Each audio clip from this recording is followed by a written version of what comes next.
O superjuiz Carlos Alexandre vai ser alvo de um inquérito disciplinar imposto pelo Conselho Superior de Magistratura, tudo por causa de uma entrevista à RTP, na qual Carlos Alexandre alega possíveis irregularidades no sorteio que decidiu que a Operação Marquês ficava entregue ao juiz Ivo Rosa.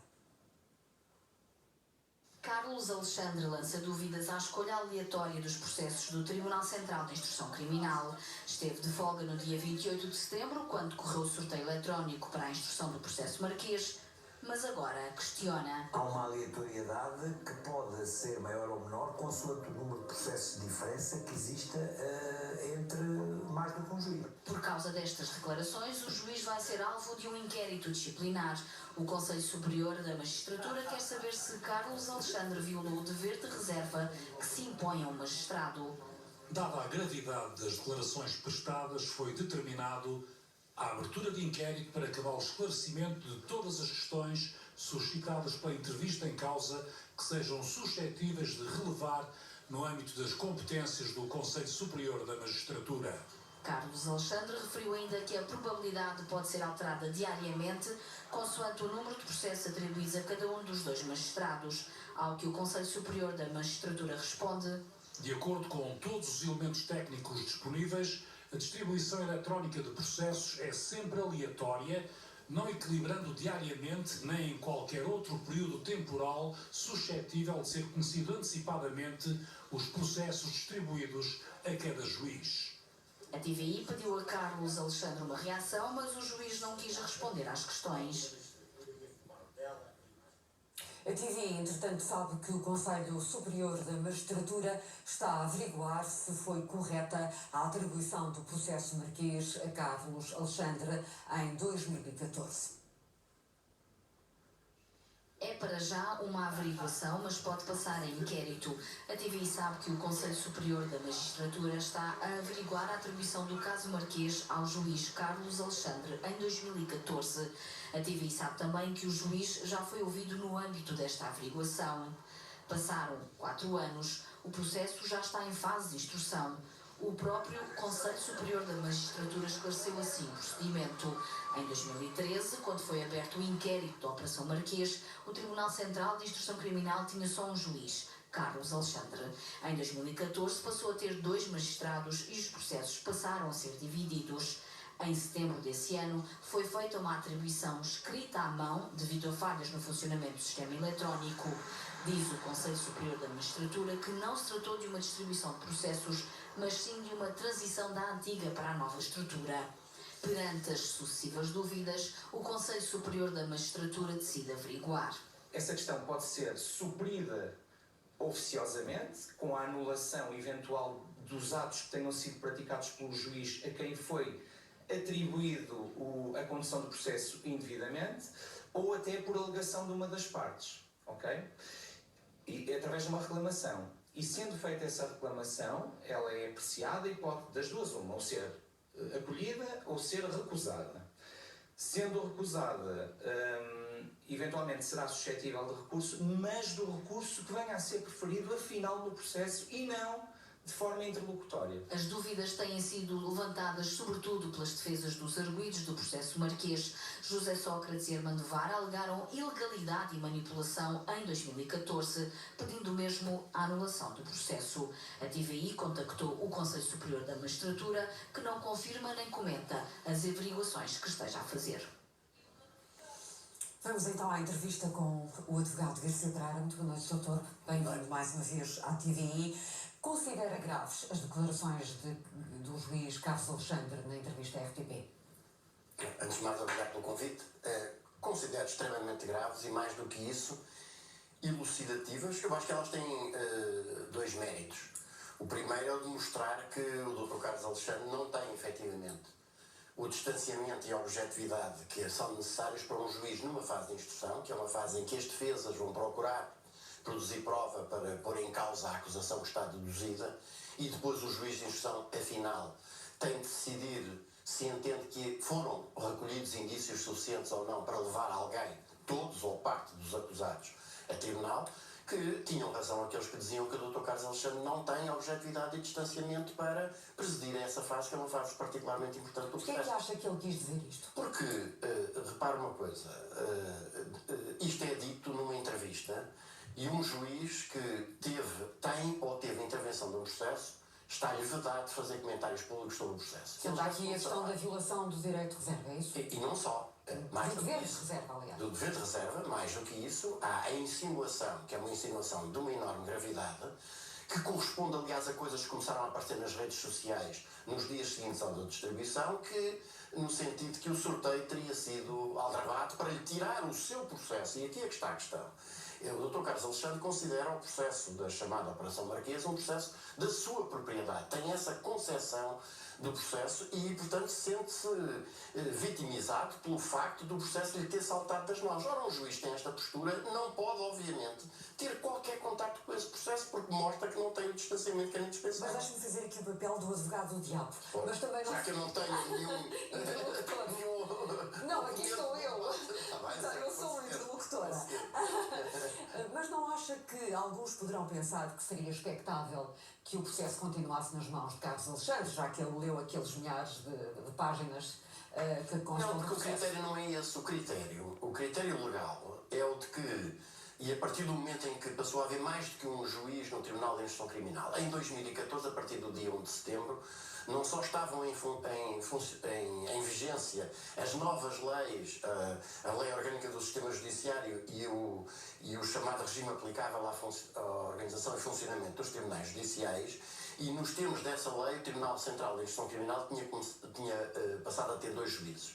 E quando é assim, a lei obriga, e isso é uma emanação de um princípio constitucional chamado do juiz natural, a lei obriga a que haja uma distribuição feita por sorteio eletrónico que garanta a aleatoriedade dessa distribuição. Foi o que foi feito. E artigo 204 do Código de Processo Civil, que é também aplicável às outras formas de processo, designadamente ao processo penal. E, portanto, o que era expectável é que, já em 2014, a lei tivesse sido respeitada. E, aliás, é muito curioso que o Dr. Carlos Alexandre levanta agora problemas quanto à distribuição realizada em setembro de 2018. Foi uma distribuição que se fez na presença de jornalistas, na presença de funcionários judiciais, presidida por um juiz que é colega dele. E não se pronuncie, não diga uma palavra sobre aquilo que se passou em setembro de 2014, que, a meu entender, é uma clara violação da lei, porque a atribuição manual é uma coisa que não existe na lei. E é, aliás, tenebrosamente perigosa e ilegal, na medida em que os processos, repito, têm de ser distribuídos e não atribuídos manualmente. Acha que durante esse tempo todo, e até hoje, o juiz Carlos Alexandre andou mal em algumas ocasiões? Desde logo naquela entrevista, e era o que ia referir há bocado, que é absolutamente extraordinário que o Conselho Superior da Magistratura não tenha, exceto por uma decisão maioritária, não tenha encontrado matéria disciplinar quando o juiz Carlos Alexandre, numa entrevista a uma outra televisão, se permitiu fazer uma graçola sobre arguidos de um processo que ele tem nas mãos, dizendo que, felizmente, não tinha amigos pródigos e, infelizmente, não tinha amigos pródigos que queriam estar sem dinheiro. Para além da circunstância que, afinal, tinha, como depois se viu na Operação Fitz, afinal, tinha um amigo pródigo procurador que lhe emprestava dinheiro, a quem ele se apressou a ir restituir o dinheiro nessa altura. Mas, evidentemente, toda a gente percebeu que aquilo era uma referência ao processo da Operação Marquês e, portanto, uma referência aos arguidos do processo. E, Acha que, a partir desse momento, ele ficou ferido de credibilidade? Eu acho que, vamos lá ver, a postura que o Dr. Carlos Alexandre tem relativamente aos inquéritos, aos processos na fase de inquérito, em que estão, digamos, a ser dirigidos por um Ministério Público, mas há atos que têm de ser praticados com a intervenção sob a direção do juiz de instrução, ele tem uma postura que, em meu entender, não é compaginável com o papel do juiz de instrução. O juiz de instrução não é um polícia, e é preciso afirmar isto 10, 15, 100 vezes. O juiz de instrução é o garante dos direitos, liberdades e garantias dos cidadãos. E na fase de inquérito, compete, como é que eu ia dizer, autorizar diligências que contendam com esses direitos, liberdades e garantias e aplicar determinado tipo de medidas, autorizar outro tipo de medidas. Não compete ao juiz de instrução fazer aquilo que a gente viu em gravações que vieram para o ar de interrogatórios de arguidos detidos, em que ele faz um papel de polícia, e polícia agressivo relativamente aos arguidos. Eu acho que a partir daí se vê que ele não tem essa distanciação. Com este tipo de atitudes, ele ainda mostra mais. Aliás, mostra outra coisa que já agora convém dizer também. É que, como algumas poucas vozes ao longo destes anos foram invocando, enfim, a minha, modestamente, foi uma delas, não há razão para a existência de um Tribunal Central de Instrução Criminal. A nossa Constituição proíbe a existência de tribunais especiais e ainda bem, isso é um princípio democrático que seguiu, digamos, a experiência que nós tivemos antes do 25 de Abril. O Tribunal Central de Instrução Criminal foi uma criação que passou sob a cobertura de ser um tribunal de competência especializada, depois mais tarde transformado em tribunal de competência territorial alargada. Mas não há nenhuma razão para isso, e nisso eu concordo inteiramente com o anterior Presidente do Supremo Tribunal de Justiça, quando ele disse que este tribunal deveria ser extinto. Porque a existência deste tribunal, esta ideia do super-tribunal, do super-juiz, que aliás foi como começou a peça, cria exatamente este tipo de Doutor Garcia Pereira, vamos recentrar-nos nas explicações dadas pelo juiz Carlos Alexandre. Ele diz que a decisão de atribuir o processo ao colega Ivo Rosa pode ter sido influenciada pelo número de processos atribuídos a cada um dos dois magistrados. O que é que ele efetivamente está a querer dizer com isto? Vai ser uma interpretação minha. Com certeza. Mas eu julgo que o Dr. Carlos Alexandre está uma vez mais a utilizar a técnica pérfida de não dizer total e abertamente as coisas, mas usar a insinuação. E a insinuação é uma coisa absolutamente inaceitável em qualquer pessoa. O que é que ele está a insinuar? O que ele está a insinuar é que terá havido manigâncias de forma a atribuir menos processos ao Dr. Ivo Rosa e mais processos a ele, de forma a quando chegasse o momento da realização do sorteio, pensa ele que o algoritmo que, digamos, que dirige todo o processo de sorteio eletrónico tenderia a dar mais possibilidades de distribuição do processo ao Dr. Ivo Rosa do que a ele. E se ele tiver razão nessa justificação? Pois, a questão está em que, tanto quanto eu sei, havia uma diferença numérica de um processo. No conjunto total, isto não dá vantagem nenhuma num sorteio. Ou, digamos que a vantagem é completamente irrisória, chamemos-lhe assim.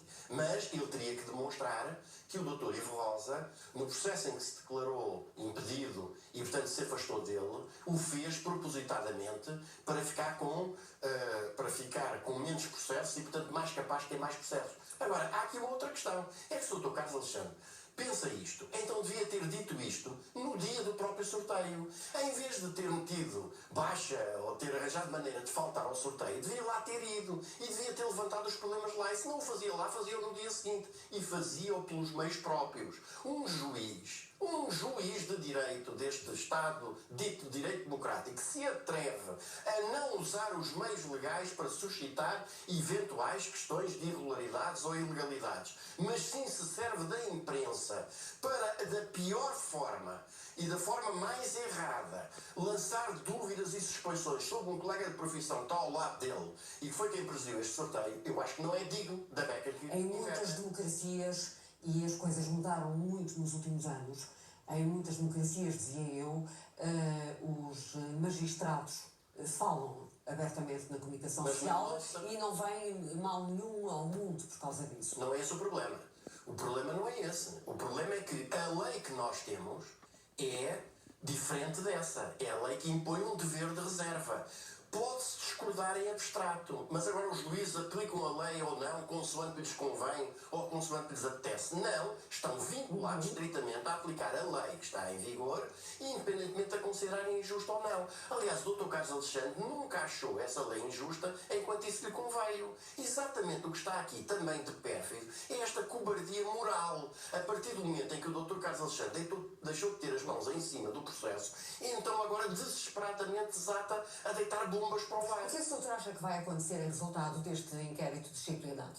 Eu julgo que há dois inquéritos, segundo ouvi. Sim, há um dos magistrados do Ministério Público e há um outro dos juízes. Não, mas aqui, relativamente a isto, há também uma matéria que foi levantada e que, aliás, tanto quanto eu ouvi noticiado, que não tenho nenhuma informação do processo, foi suscitada nos requerimentos de abertura de instrução de alguns dos arguidos, que é exatamente aquela questão que eu suscitei há bocado. O problema do que se passou em setembro de 2014, porque a forma como este processo foi colocado nas mãos do Dr. Carlos Alexandre, aí sim é claramente violadora da lei, em meu entender.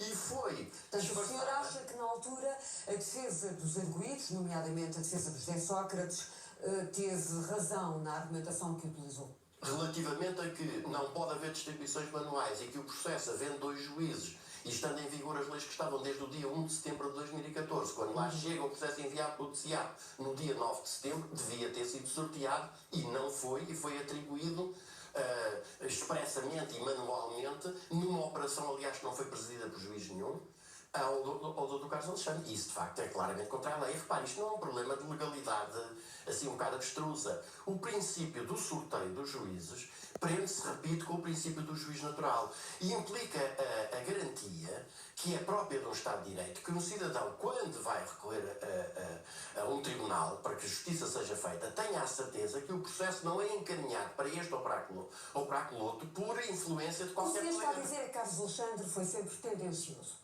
Não, o que eu estou a dizer é que, claramente, com a posição que tomou agora, mostrou que tinham razão aqueles que invocavam que, independentemente do que está para trás, que é outra questão igualmente relevante e que não pode ser esquecida, a questão da atribuição em 2014, independentemente disso, para a fase de instrução, ele de facto mostrou não ter distanciamento e objetividade. Ora bem, e nós agora estamos perante este facto, Dr. Garcia Pereira.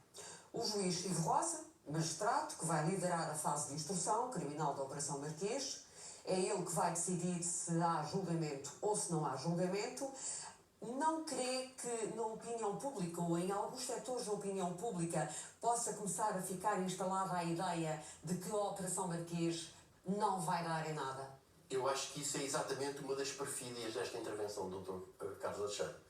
É alimentar a ideia de que, como o processo não lhe ficou nas mãos na fase de instrução, em que era mais do que previsível que a decisão final dele fosse de pronunciar todos os arguidos, porque ele já, ao longo do processo, tinha sempre demonstrado uma posição favorável a um juízo de culpabilidade desses mesmos arguidos. Mas foram divulgadas, Dr. Garcia Pereira, foram divulgadas as escutas. Foram divulgados os elementos que convém à tese da acusação. Não foram divulgadas escutas por alguns órgãos de comunicação social em que as pessoas arguidas falam de viva voz e são identificáveis e são reconhecíveis. Exatamente, mas ninguém está a dizer isso, ao contrário. Mas não podemos fazer o branqueamento disso, não é? Não é o branqueamento disso, nem eu quero fazer o branqueamento. Eu acho que quem é culpado por crimes deve ser julgado e condenado com a severidade das penas que o Código Penal prevê.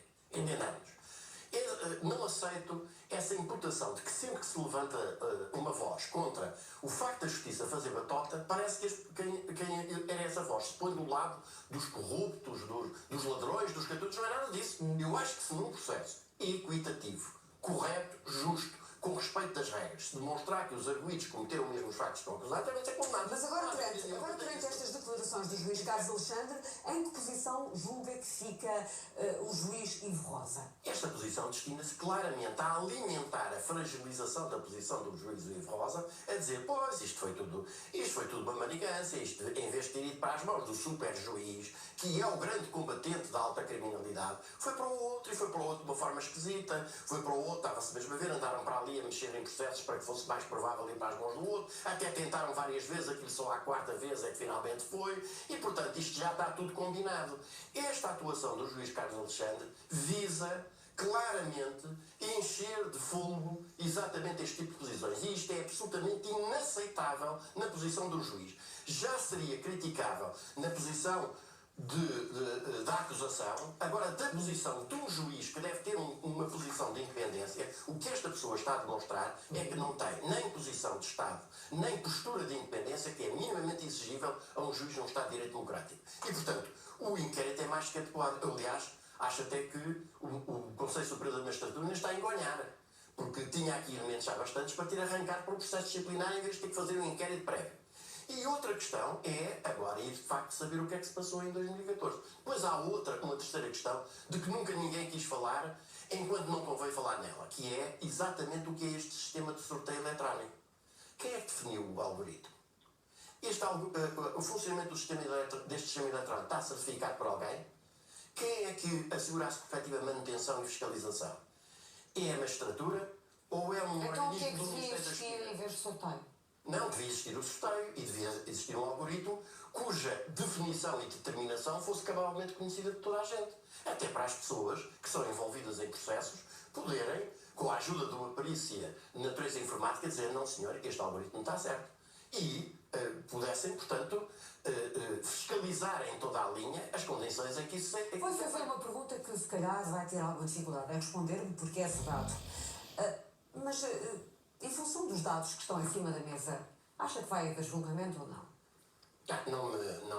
Acho que não posso nem devo fazer um juízo desses, porque eu não conheço e nós não conhecemos o processo. E eu torno a afirmar isso. O que nós conhecemos do processo até agora é o que a acusação quis que nós conhecêssemos do processo. E isso é um jogo absolutamente inaceitável, seja quem Portanto, for. está a atribuir as fugas de informação exclusivamente ao Ministério Público. Foi os arguidos que foram revelar as escutas e outros elementos que são, digamos, que fortalecem a tese. Os advogados dos arguidos também passam muita informação para a comunicação social. Isso é a tese do Ministério Público. A questão é dizer, Jorge Simenon, dizer no inspector Maigret, cherchez la femme. Aqui é cherchez l'intérêt. Isto é, quem é que tem interesse? Quem é que tem interesse? E, aliás, recordo uma coisa: este processo está cheio de episódios, depois vão sendo largados da mão e nunca mais se fala neles. Em determinada altura veio a público um elemento que estava em segredo de justiça, que só era conhecido de 3 pessoas: do procurador Rosário Teixeira, do inspetor tributário Paulo, qualquer coisa lá, diretor tributário de Braga, e do juiz Carlos Alexandre. E o próprio inspetor tributário denunciou que isso só podia ter vindo 3 pessoas e que não tinha sido ele. O juiz de instrução, Carlos Alexandre, declarou imediatamente que também não tinha sido ele e que até exigiu um inquérito. E o que é que se passou a seguir? Nunca ouvimos uma tomada de posição do procurador Rosário Teixeira e nunca houve nenhum inquérito sobre esta matéria. Portanto, esta técnica de, digamos, fazer batota é, aliás, fatal para a justiça. Deixa-me fazer-lhe uma última pergunta. Se me permite só dizer isto. É que se a justiça faz batota no seu funcionamento, as pessoas deixam de acreditar nas suas decisões. Quanto mais rigorosa for a justiça no respeito dos direitos dos diversos sujeitos intervenientes e no respeito das regras do jogo, mais se impõe ao respeito da comunidade as decisões que afinal... Uma última pergunta, Dr. Garcia Pereira. Esta questão, depois de várias dezenas, não é? Uma última. Esta questão é um problema para a nova Procuradora-Geral da República? A questão das violações sempre sistemáticas e sempre cirúrgicas do segredo de justiça é indiscutivelmente um problema para a nova Procuradora-Geral da República, porque recordemos aqui que essa questão, que é uma das manchas da nossa justiça criminal, foi apontada pela anterior Procuradora-Geral como uma das prioridades do seu mandato e, afinal, a montanha pariu um rato, porque ao longo de todo o seu mandato sucederam sempre de forma impune toda a sorte de violações do segredo de justiça. E repare, eu estou mais uma vez a falar independentemente da pessoa de quem são os arguidos. Pode ser a pessoa que eu mais odeio, a pessoa que eu tenho menos simpatia, mas eu não posso aceitar que numa manhã ou numa tarde esteja um arguido a ser ouvido em primeiro interrogatório de arguido detido perante um juiz e que ao final do dia numa estação de televisão esteja a passar a gravação áudio e vídeo desse interrogatório. Isso é uma coisa completamente inaceitável e nós assistimos sistematicamente a isto. Ora bem, se esta Procuradora-Geral quer imprimir uma nova marca no Ministério Público, comece primeiro por arrumar a casa em relação a essa matéria das violações. Arquiteto Garcia Pereira, muito obrigada por ter vindo mais uma vez à TV 24. Acho que arquiteto. Disparate! Doutor Garcia Pereira. Mas também podia ser arquiteto. Há pessoas que têm mais do que uma O licenciatura. advogado de barra em Portugal tem que ser também, de certa forma, um arquiteto jurídico. Eu acho que sim, Eu tenho uma amiga médica que se refere à estrutura do corpo humano como sendo uma arquitetura, não é? O cérebro, o esqueleto e depois as ramificações que nos saem dos vários tecidos. E por isso, quando se minam os alicerces, corremos o risco de ver o edifício desabar. Boa noite, muito obrigada. Não é totalmente